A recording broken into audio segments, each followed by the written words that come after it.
अस्सलामुअलैकुम स्टूडेंट। आज का जो हमारा टॉपिक है वो है ट्रांसफ़र ऑफ हीट। सबसे पहले हम डिस्कस करेंगे कि ट्रांसफ़र ऑफ हीट क्या है, हीट कैसे ट्रांसफ़र होती है। ठीक है, हीट जो है वो ट्रांसफ़र कब होती है, जब डिफरेंट टेम्परेचर आ जाए, टेम्परेचर में क्या आ जाए, चेंज आ जाए। ठीक है, अब लेट्स सपोज पहले 10 सेल्सियस था। ठीक है, कुछ टाइम के बाद 20 सेल्सियस हो गया।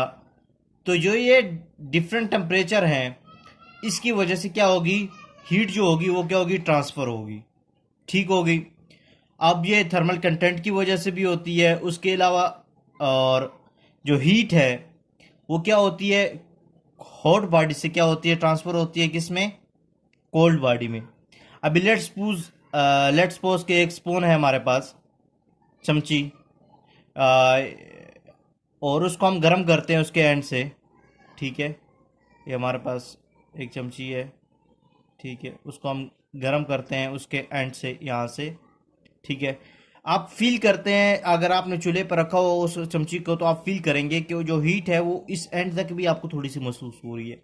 तो इट्स मीन कि जो यहाँ पे एक गर्म पार्ट था, जो हीट हुआ पार्ट था, जो इसके अंदर हीट थी वो किस में ट्रांसफर हो रही थी, उसके एंड तक ट्रांसफर हो रही थी। ये हीट कहाँ से ट्रांसफर होती है, हॉट बॉडी से टू कोल्ड बॉडी। ठीक हो गया। अब ये एक नेचुरल प्रोसेस भी है। नेचुरल प्रोसेस कैसा है कि आप गर्मी सर्दी देख लें, हीट ट्रांसफ़र हो रही है, आराम सुकून से ट्रांसफ़र हो रही है।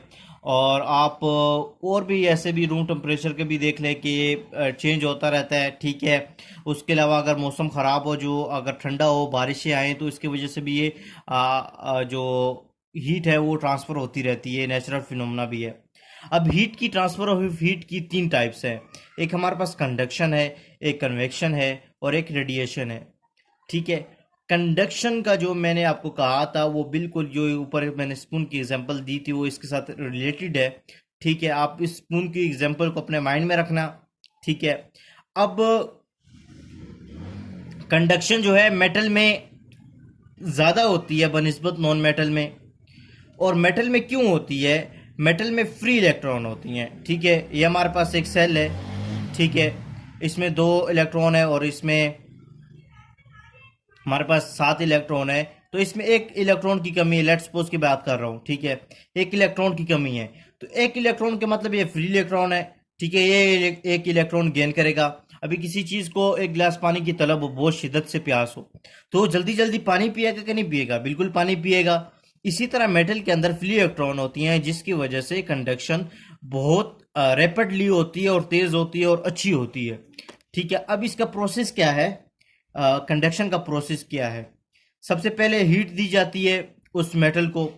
हीट देने के बाद उसके अंदर जो मॉलिक्यूल होते हैं, बिफोर मॉलिक्यूल, ठीक है, बिफोर हीटिंग के बाद उसके मॉलिक्यूल बिल्कुल एक ही कंडीशन में थे, न इधर उधर हिल ले रहे थे, बल्कि आराम आराम से हिल रहे थे। ठीक है, जब हीट मिली उनको, तो एटम जो क्या कर रहे हैं, वाइब्रेट करना शुरू हो गए।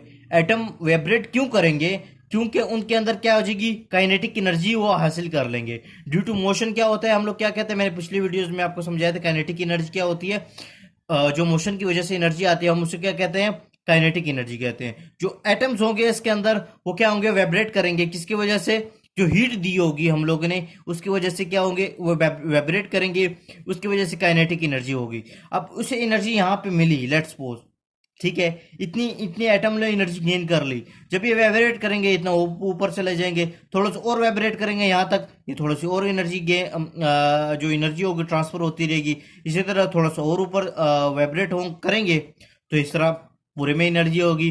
जब ये पूरे में मिल जाएगी, तो जो उसका कंटेनर है, लास्ट में कंटेनर को जब ट्रांसफर ऑफ हीट होगी, जब कंटेनर को हीट मिल जाएगी, कंटेनर के बाद क्या होगी, एटमॉस्फेयर में हीट उसे ट्रांसफर होगी। तो ये एक प्रोसेस है, ठीक है, जिसकी वजह से कंडक्शन होती है। अब यहाँ पे दो चीज़ें हैं, एक इंसुलेटर है, एक कंडक्टर है। ये बहुत ही इंपॉर्टेंट चीज़ें हैं, ये आपको बहुत काम आने वाली चीज़ें हैं। इससे रिलेटेड एमडी कैट और ई कैट में क्वेश्चंस भी आते हैं, एमसीक्यूज में क्वेश्चंस भी आते हैं, एग्जाम पॉइंट में क्वेश्चंस भी आते हैं। इंसुलेटर्स वो होते हैं जिनमें हीट और ट्रांसफर पास नहीं हो पाती, पास होती है लेकिन बहुत कम मिकदार में पास होती है। क्या होती है, कांटा लगा देता हूं यहाँ पे, हीट और इलेक्ट्रिसिटी, ठीक है, ई लिख देता हूं यहाँ पे। ठीक हो गया। हीट और इलेक्ट्रिसिटी हमारे पास क्या होती है, पास नहीं होती। जो कंडक्टर होते हैं वो क्या होते हैं, यहाँ पे इनके पास हीट भी पास होती है और क्या होती है, प्लस इलेक्ट्रिसिटी भी पास होती है। इलेक्ट्रिसिटी और हीट दोनों पास होती हैं। अब लेट्स सपोज हम वुड की एग्जांपल ले लें, तो वुड में कभी आपने देखा है कि इलेक्ट्रिसिटी पास हुई है, नहीं पास हुई। अब यहाँ पे अगर मैं कंडक्टर की बात करूँ, यहाँ पे आयरन है, आयरन के अंदर फ्री इलेक्ट्रॉन होते हैं। ये सारा मामला ही फ्री इलेक्ट्रॉन पे है। जिसके पास जितने ज्यादा फ्री इलेक्ट्रॉन होंगे वो इतना ज्यादा कंडक्शन भी करेगा, इतना ज्यादा वो कंडक्टर भी होगा। कंडक्शन से मुराद कंडक्टर से निकला कंडक्शन, उतना ज्यादा उसके अंदर क्या होगी, कंडक्शन होगी। ये आप मेरी बात समझ रहे हैं? तो अगर आयरन के पास क्या है, फ्री इलेक्ट्रॉन ज्यादा है, तो इसके पास क्या होगी, आपने कभी कभी एक्सपेरिमेंट तो मैं नहीं कह सकता, लेकिन आप किसी भी 12 वोल्ट या 12 से 40 वोल्ट तक कोई भी ले ले, एक बैटरी ले ले, उसके ऊपर आप आयरन लगा दें, ठीक है, लोहा लगा दे और ऊपर से हाथ लगा दे, इतना कम वोल्टेज, इतने ज़्यादा आपको इफेक्ट नहीं करेगा, तो आपको एक झटका सा महसूस होगा। अक्सर औकात आप हाथ लगाते हैं स्विच में तो आपको करंट लगता है। ह्यूमन बॉडी जो है ये सबसे बेहतरीन कंडक्टर है, और इसमें से हीट भी पास होती है और इसके अंदर करंट भी पास होता है। और भी ऐसे बहुत से एग्जांपल है आपकी डेली लाइफ में जो कि कंडक्टर और इंसुलेटर के थ्रू होती है। आप इसको मज़ीद चेक कर लेना कि कौन कौन सी और मज़ीद एग्जांपल्स हैं, ठीक होगी। और इस टॉपिक को आपने डिटेल से देखना है। मैंने आपको कंसेप्ट क्लियर कर दिए। इंसुलेटर वो चीज़ें होती हैं जिनके अंदर हीट और इलेक्ट्रिसिटी ट्रांसफर नहीं होती, अगर होती भी है तो बहुत ही कम मिकदार में होती है। और जो कंडक्टर होते हैं ये अच्छी हीट लेते हैं और देते भी हैं, इमिटर भी होते हैं, ऑब्जर्वर भी होते हैं, और साथ में ये क्या होता है, इलेक्ट्रिसिटी भी और क्या करते हैं, लेते हैं। ठीक हो, आज तक इतना ही। टिल देन अल्लाह हाफिज़। अगर आप नए हैं इस चैनल पे तो आप मेरे चैनल को सब्सक्राइब करें। अल्लाह हाफिज़।